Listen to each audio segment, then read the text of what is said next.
Super Bowl, obviously. Everyone, well, I kind of watched it. I dozed off a couple times. But I looked up, guess what the average cost of a 30-second... You can't... No! Ruined it. I told him this morning. Oh, $8 million? Yeah. $8 million for 30 seconds. You see, pretty wild. Some of them are just trash. Oh, I shouldn't say that. I mean, not that Doritos is going to watch this, but shout out if you do. I love the chips. However, their commercial was awful. Did you see it? It was like about an alien. There were some pretty bad commercials. I didn't pay attention. The game was so one-sided. I think the commercials is really all. It's like, yeah, let's watch. Yeah. The Let's talk about that game. Funny. Who are you rooting for? The problem. I was rooting for the Chiefs. Yeah, I think I started with the Chiefs. The whole what's the running back? Now I'm forgetting his name. Saquon Barkley. Barkley. Yeah, the whole thing with him, like them not paying for it, Giants not paying for him, and him going. Oh yeah. And he wanted to stay, but the Giants didn't pay what he wanted, and then going and winning. I thought that was kind of a good storyline. So.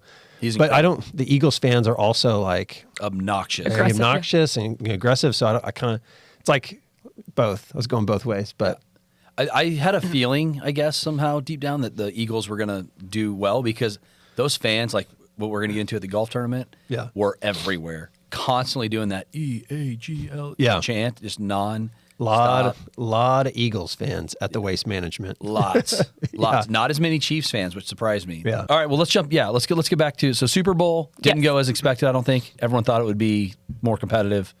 How about at the end? The one thing that I thought was interesting or funny at the end was like Tom Brady just kept talking about Tom Brady's Super Bowl stuff. Did you notice that? I loved Did anybody it. catch that? I loved it. It was nonstop, like. Back when I was doing, and back in it was me, and then, like as a quarterback in the Super Bowl, like it just kept like, it's like, hey Tom, we got it. You won a lot of Super Bowls, like we know, buddy. He's like, don't forget about me. Yeah, he's like, as a losing quarterback, and we were there 2 times in a row, and was like kept making it about himself. I was like, all right, Tom. I didn't expect. I hadn't kept up with what was going to happen with Super Bowl like at all. Zero. I didn't pay attention to the media, so I was actually surprised that he got the the commentator deal on that. But he did a pretty good job, all things told, I thought. He does a good job. For year one of him doing it. Yeah. Pretty impressive. Well, very different than Tony Romo did. When Tony was doing it, he was calling all the plays, if you remember, before they would run them, and it seemed like he knew everything. Well, I saw a deal, I think it was him talking about it, maybe on, it was him. He was on Bryson DeChambeau's, one of his golf challenges. Mm-hmm.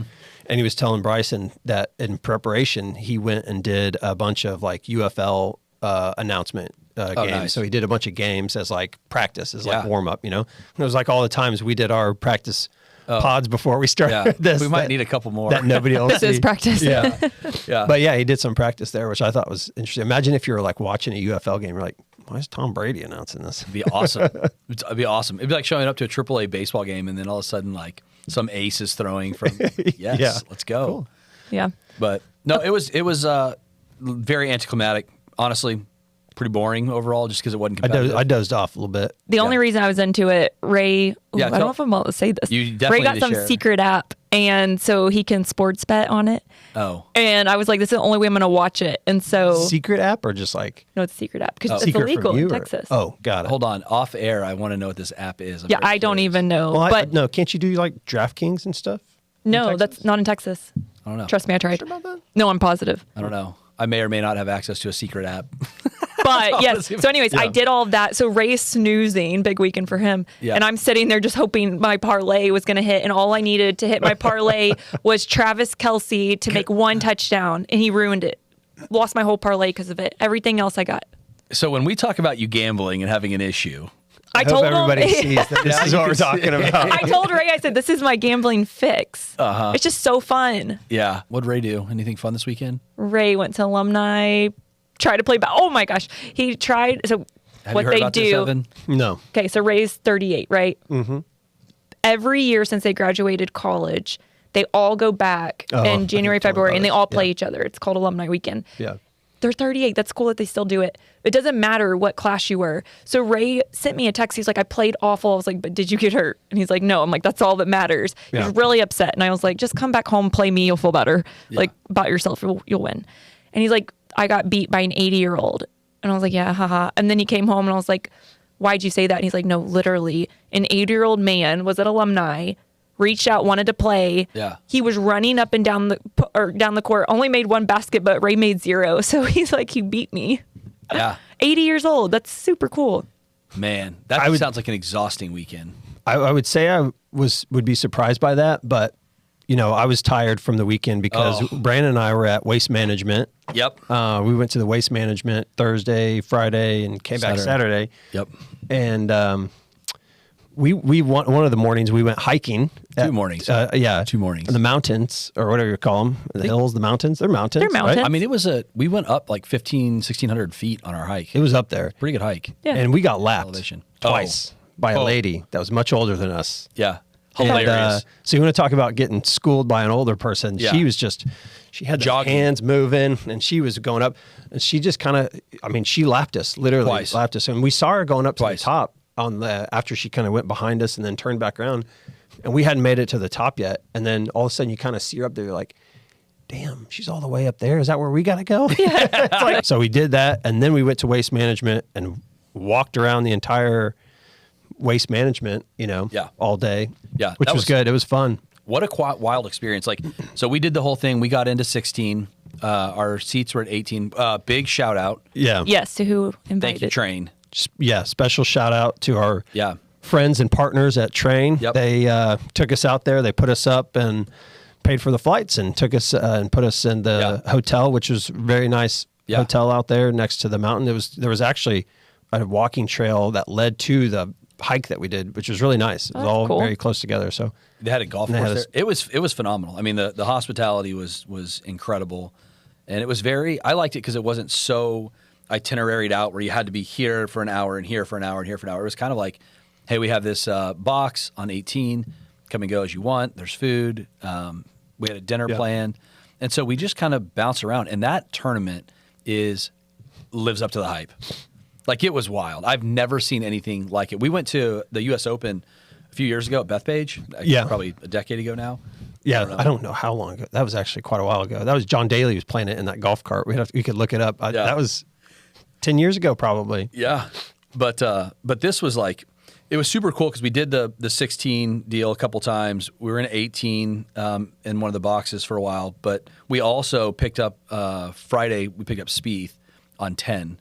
Yeah, and we walked the whole, the back 9 with him, and it's just crazy because there's like a congregation of 18, 17, 16. I think 9 is kind of there too with all the fan shop. But then once you get out past past 11 tee box, it's like a normal course again, and it's like normal fans, and it's kind of quiet. You get further out to like 13, 14, it's relatively peaceful. So you can tell who came there to party versus who came to watch golf. Yeah. Oh yeah, and it's easily like a 19-1 go to party versus watch the golf. Yeah, I was actually pretty surprised. I've been to a lot of tournaments, and so the vibe, like Brandon said, the vibe around where all the stands are, which is kind of in like one area close to a few holes there, was definitely party vibe, very loud. Never seen anything like it. Been to a lot of tournaments, never seen anything like that.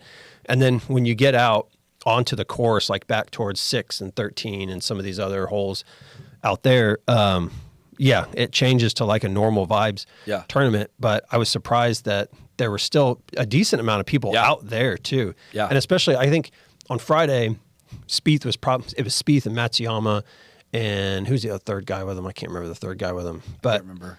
They Hadwin, maybe? I can't remember. No, it wasn't Hadwin. No. Somebody else on that group. But that was like the biggest names. Was it Nick Taylor? Nick Taylor, Nick Taylor. I think it was the biggest names that were out on that day. So there was a pretty big following going around. And I think Jordan Spieth always pulls a pretty big following. Justin was in front of him. So there was a decent, but I was surprised how many people were actually out. Yeah. Because that was like the furthest out on the course. And so it was kind of surprising how many people were out there still. But so going to U.S. Open, right, at Bethpage, it's a big property. There's like 5 or 6 courses. But I would say, and maybe it's because there's just condensed areas, this had so many people at this tournament. I've never seen anything like it. Like, I bet there's over 1 million people there. I mean, it's definitely in the like upper hundreds of thousands. Yeah. Like, it was awesome. And the craziest thing I kept telling Evan as we were walking around, I'm like, granted, the irony that it's a Waste Management Phoenix Open, I was like, this place is pristine. There was not a piece of trash on the ground. There was not a cup thrown down. It was immaculate. And for that many people and that much chaos, even around 16, 17, 18, like it was immaculate. Yeah. Now, it reminded me of the Masters. When we went to the Masters, it was taken care of the same way. Now, I've been to a couple where there's trash everywhere. Trash flying around, and things get loose, right? Like this was someone's walking around. It's very similar to Augusta. Someone was walking around and always picking up trash. Like you just don't see anything on the ground. We spent some time talking about this. So we took a break because we walked a ton that day. And so we did post up for a bit in 18 and we were just talking. We're like, can you imagine being the tournament director of that? No. Yeah. Unbelievable. I mean, they probably had 20,000, 30,000 volunteers or people working. I have no idea. It's unreal. It's a lot. Shout out to Richie Sapp, tournament director for the Veritex championship here in Dallas. Yeah. This is why I brought it up. I know him. I know he goes through the entire year to set that up. And that's a big tournament here on the Corn Ferry. Waste management is obviously a very large production. And so I was like, I can't imagine organizing. And I know how much work it was for Richie to work on the Veritex. And so I'm thinking to myself, holy moly, can you imagine all the setup and all the volunteers and the coordination and I mean, they getting people to where they need to go. Dude, they had events the night before we got there. They had Jelly Roll doing a concert as soon as everyone ended with MGK there. Just big concert. There was a big country artist. I can't remember who that was there the night we were there. I mean, it was Nickelback one of the nights, right? Nickelback was. Wait, that's great. Yeah. The whole thing was just insane. But great experience and very grateful to Train for having us out there. Yeah. Thanks a lot, Train. Yeah. Ooh, we got to talk about one thing out there. But we did find. Well, go ahead. The restaurant. Oh, the restaurant. Yeah. Do that first because Oh, man. So I don't know if you guys, for those that are watching this, there's Evan and I are very different personalities. Evan likes the finer things in life. I was going to say, do I need to... Evan looks at a wine menu at a restaurant and is like, what's the most expensive bottle? And I'm like, I'll just take the decoy, please. House. No, but he did find us a restaurant. So he was in charge of finding the restaurant because I might have butchered the lunch spot. We would have gone to like Papa John's or something. No, I'm just kidding. So we found a place. It was called Ocean 44 in Scottsdale. Yep. If you haven't been, unbelievable. The menu, the restaurant. They called me, by the way, yesterday to check on how my evening went. Oh, really? Wow. Yeah. Oh, this place was It was a server, or not a server, a host. Manager? Oh. You could tell it was a host. Really? Yeah. Did she ask you to leave a review? No. No. She just said, how did it go? But it was a pretty good experience. Yeah. Oh, the dining experience was insane. Like, absolutely. They probably had 3 employees or 2 employees for every dining person. Like, it was so well taken care of, and the food was excellent. Anyways, that meal. Oh God, say it. We're gonna have to sell some air conditioning equipment to make up for that meal. Our bill for us two with no drinking was over $500 without tip. Yeah, which is insane. We went all out. Yeah, balled out. Yeah, it was good. Very delicious. Treat yourself. Yeah, delicious. Highly recommend it. Like, might be the best restaurant I've ever been to. So we'll segue here. The other thing that I thought was funny at the Waste Management is that we ran into a group of ladies that were just really promoting the Caddie brand. Let's go. I think that was actually 17, hole 17. Yeah. As we were walking out to 16. And man, how funny was that? So we got a picture of them that's on our social. I think they made their own Caddie hats because those were not, like if you look up here, we've got ones that I got at the Masters, which I thought was funny. And they all had made their own because it was definitely like a custom print job or whatever. And the funniest part was they were like, I was like, hey, I'm going to get a picture. We're in the HVAC business. We have a company called Caddie. One of the ladies went down at all. One of the ladies was like, "Oh, are you going to AHR?" And we're like, "No, I don't even know what that is." Time out. Back up. That is not how this went down at first. What happened was we saw this group of all of them in Caddie, and Evan's like, "I'm going to get a video of it." I was like, "Yeah, that's a good idea." So he's walking by like this, getting a video of them, and they're like, "If you want a picture, just stop and take a picture." No, they waved. I've got the video. You can put it on. They just waved, and I was like, "All right, let's go talk to him." And then he went and talked to him. He had to explain himself. No, I think they just wanted to talk to Evan. But no, they're probably like, "Why is this guy filming me?" I said, "Hey, we have a company called Caddie. They loved Can we it. take a picture?" And they're like, "Of course." So one of them knew about AHR. One of them was in the HVAC industry, and was like, "Are you going to AHR?" And we were like, "Yeah." Yep. But that is a good segue because we do have AHR. Let's kind of AHR this week. Yeah. So Scottsdale, Thursday, Friday, Saturday, going to AHR tomorrow.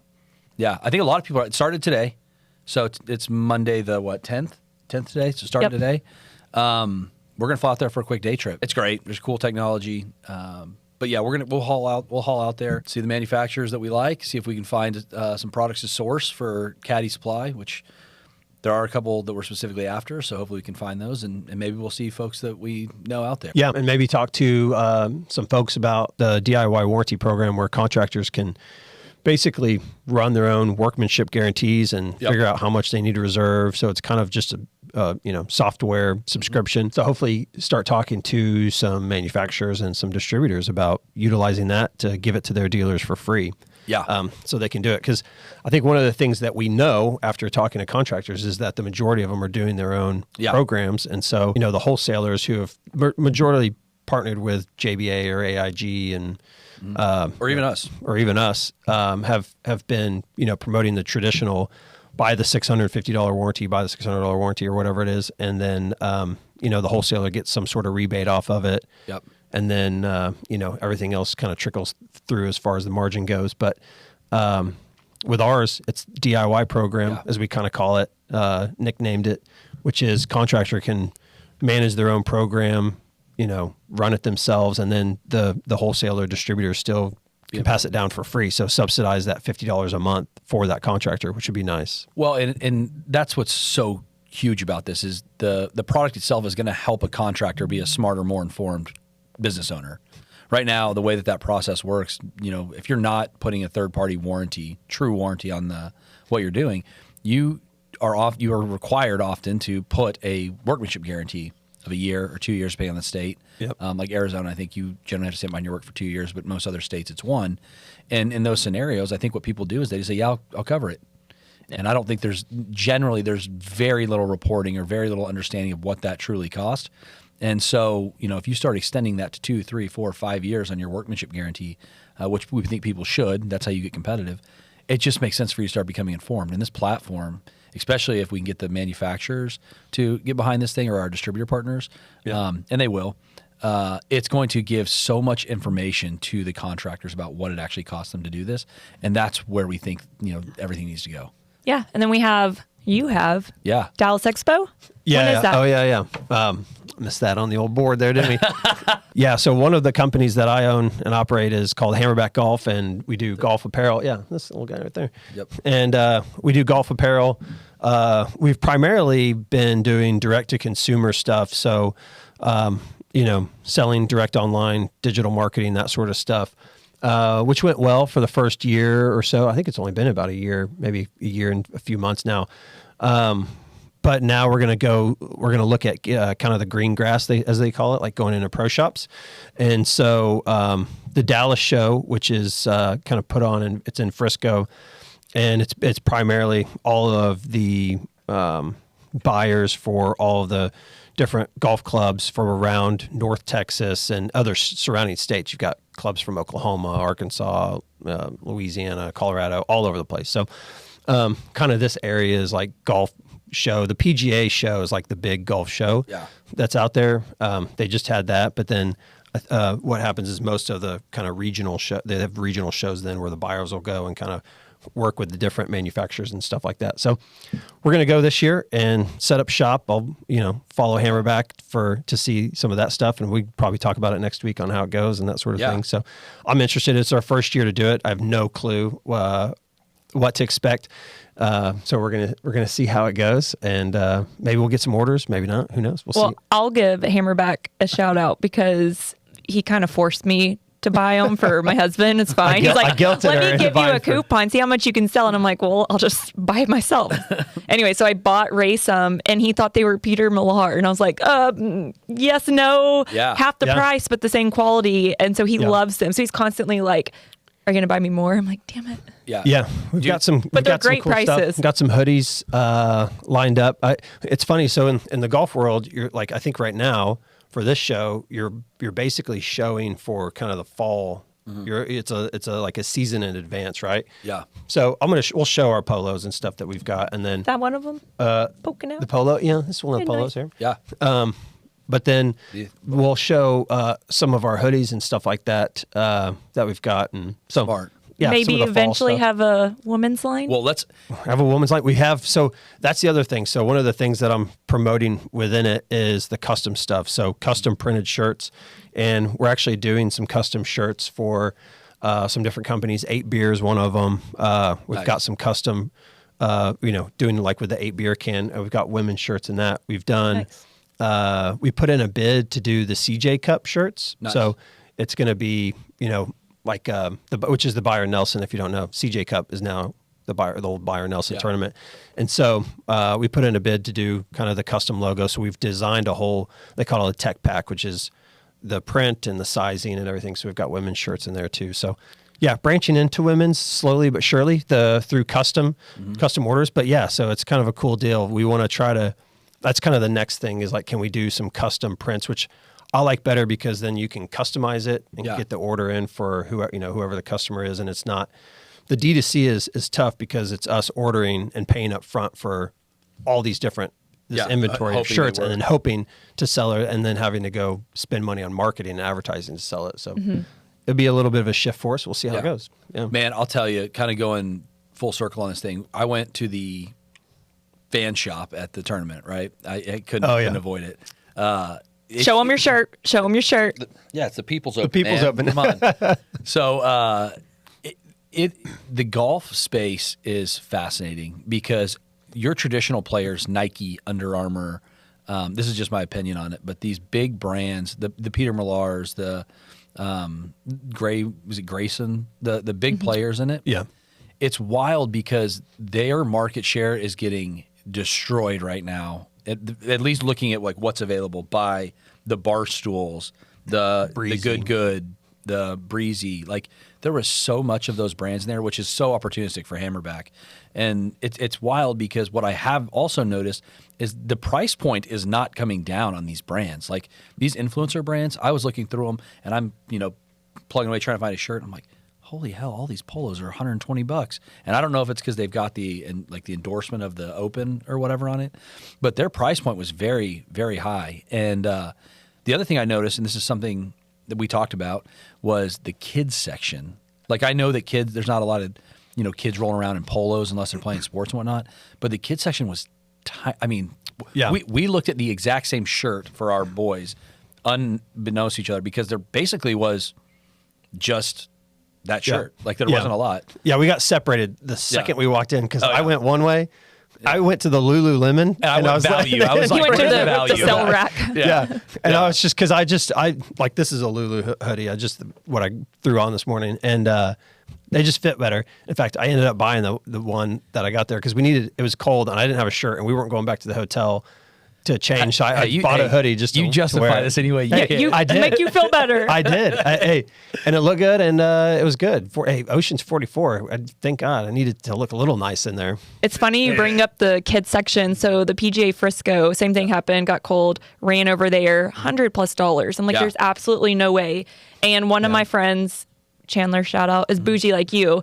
I'm not, so I immediately try to find a sell rack. There's no sell rack. There's no sell rack. I don't understand it. Someone will purchase it. That's why. Yeah. They don't need to put anything on sale. I went to the kids section and just got an extra large, and it fits great, and it's so cute, and it was half the price. So, little tip for y'all. That was the original reason that we started Hammerback was to basically have an affordable.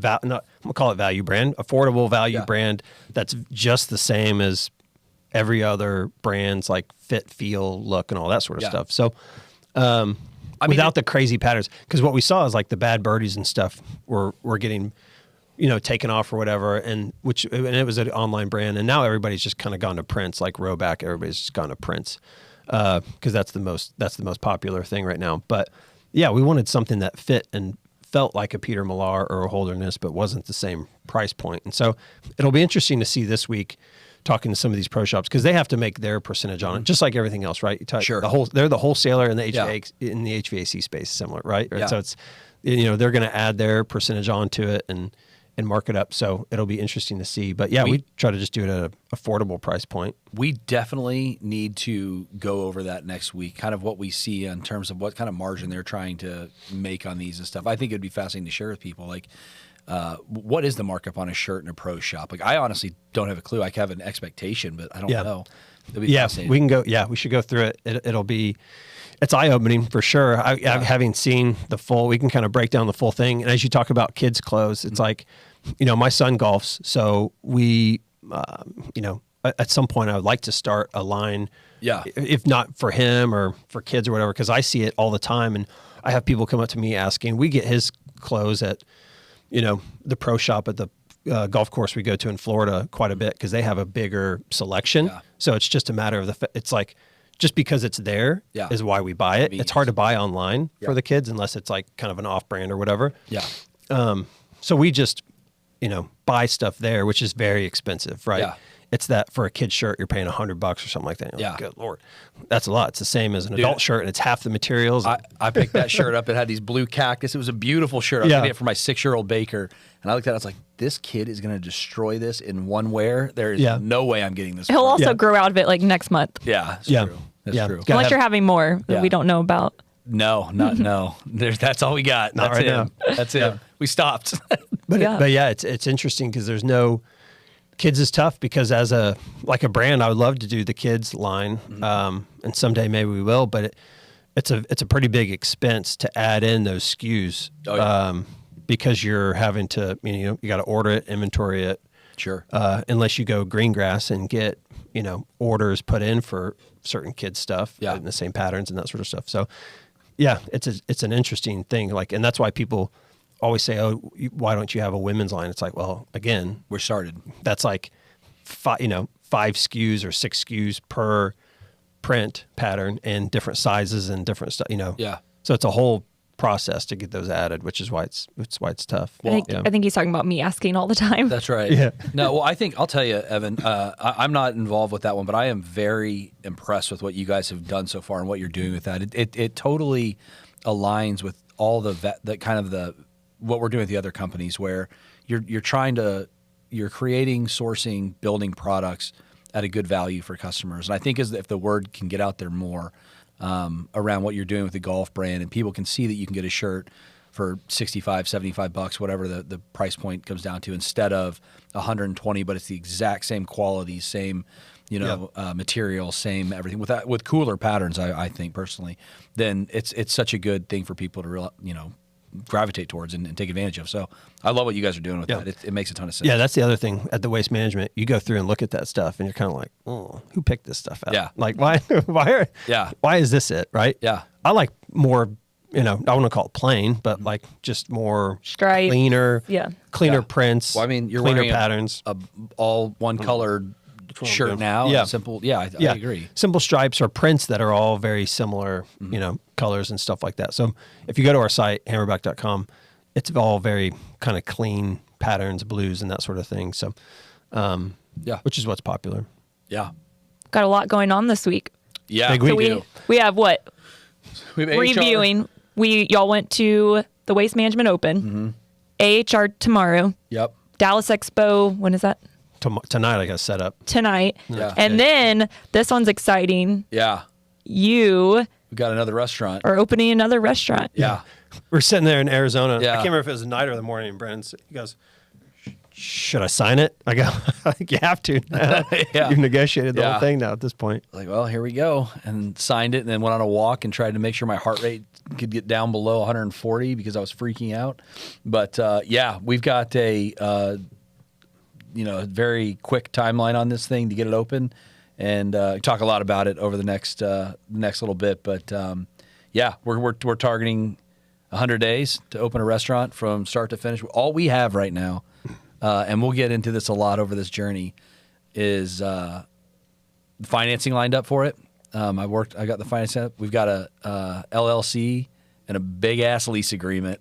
And that's about what we've got right now. We spent time and a big ass sign that's been approved for the We side got of it. approved? Well, landlord approved. We're waiting on the city of Denton. We'll see how we get that. I wanted to have the biggest sign in Denton, so we'll see if I pull it off. I was going to say, for those who you have a restaurant called The Barrel in Bartonville. It's more your high end. Yeah, it's nicer. Yeah, Steaks, wines, whiskeys. Yeah, we call it American upscale. Oh, okay, American. that's the terminology. Yeah. And then this one, the Mexican Oak. Mexican Oak. Yep. Is going to be awesome. Yeah. Yeah. High end Mexican food. Yep. Right. That's all we know right now. That's all we know. I've got the concept at the name and a lease, and then we're gonna do Mexican. No, it's gonna be it'll be more authentic Mexican food. It will have your chips and everything that you want, but it's very much playing into our chef's heritage and where he's from and what he's passionate about. And the whole thing with this is I see the employees that we have, and they deserve more opportunity. And within a restaurant, the only way you can really create more opportunity is by expanding the business. And so really this is an effort for me to provide more opportunity for them that they absolutely deserve. So we're going to expand out. We're going to do a different, totally different concept, right, than the Barrel. The Barrel's been very successful to this point, so I'm super excited to see them get an opportunity to do something in a little bit bigger space, a little bit more visibility on the business than what we have with the Barrel. I mean, it is on the square in Denton, so it's it's an A+ location, and I'm excited to see what they do with it, and I'm going to help all along the way. So a lot of stuff's going to go on for the next 100 days. I've been worked on it all. Yesterday I was up there, and of course Saturday when we got back, we went straight up there. So a lot of hours go into that too. I don't know when I'm going to find time to sleep. Yeah. Yes. And a nice opportunity for Chef George to show off his kind of Mexican cuisine. If you know the Barrel and you've gone to some of the wine nights, a few of the wine nights have had some pretty good pairings for Mexican food. Oh yeah. Phenomenal. So I'm excited to see what I think he it's does. the best food we've had is those wine dinners. I didn't want to say it, but it's there was, I can't remember which one it was, but it was banging. It was one of the best ones we had. Yeah. Yeah. So it'll be interesting. And I think on par with like what you said, like Hammerback, Caddie, Home Supply, all that stuff, our kind of values, I guess, are driving, affordability, but still high quality. So I think what we've talked about as we were sitting at Oceans 44, way overpaying, but for a high end experience, is that, hey, let's make sure that the location is, top tier, very nice, but we got to figure out how to make sure the menu still is approachable for people that want to show up. Make it a date night or make it just an afternoon happy hour, grab a margarita and some tacos, right? Man, it's one of my buddies, he owns some restaurants down in Dallas on Greenville. And in fact, his name's Austin Rogers, and he owns Goodwin's, an Alamo Club, and has been involved with a bunch of other very high profile restaurants. He does such a phenomenal job with Goodwin's, which is having massive success. He created a menu that's very broad, and I mean, it hits all the different price points. So he's really got something to offer to everyone. Yeah. And I think that's very important to be able to do that. Like the Barrel, we've added things into the menu, like a la carte tacos, at a steakhouse is a very different deal. But we started adding things in there and playing with menu pricing to try to add the most value we can. The one thing that's challenging for all restaurateurs right now, and I'd love to have some of different restaurateurs on here. In fact, probably have Austin on here. Is that you don't want to compromise quality. It's just like your shirts, right? Like I don't want to go down and buy a beef product that is, inferior to what we have the ability to buy. And I don't want to put, bad ground beef in a burger. I don't want to put, irresponsibly raised chicken in a chicken dish. I don't, all those things. And so, it's just like the shirts at our restaurants. We put the highest quality ingredients. We make everything in the kitchen, and that is such a challenge in these days to do that and then create a menu that is approachable by everyone. So anyway, we'll go through a lot of stuff with that as we continue to make progress on this. And I think I'm going to do a little series as long as Don will shoot it and edit it. I'm just kidding, but it will be something around opening a restaurant in 100 days. Technically 100 days started a couple days ago, so I'm going to start it from there and get this thing open. And there will be a ton of challenges along the way, as we all know. You don't know what you're getting into until you get into it, and we'll see if we can do it. Are you going to tile the bathrooms yourself this time? No, I'm not. He learned his lesson in his Colorado house. Yeah, there will be no construction for me. It's funny. I love doing the construction. I'm glad you asked that. It is fun. It's great to kind of get your hands dirty. And the Barrel required a lot because it was a complete revamp of that space. It was not a restaurant. Yeah. This one's in better shape, right? It's at least got all the stuff. It's got the stuff. That was not a yes. I don't know what kind of shape we're really working with yet. There's a lot of stuff out of there. It's going to be a huge amount of work. In fact, I was walking with the contractor yesterday, and it's always a little more than you think it's going to be. So it'll be interesting.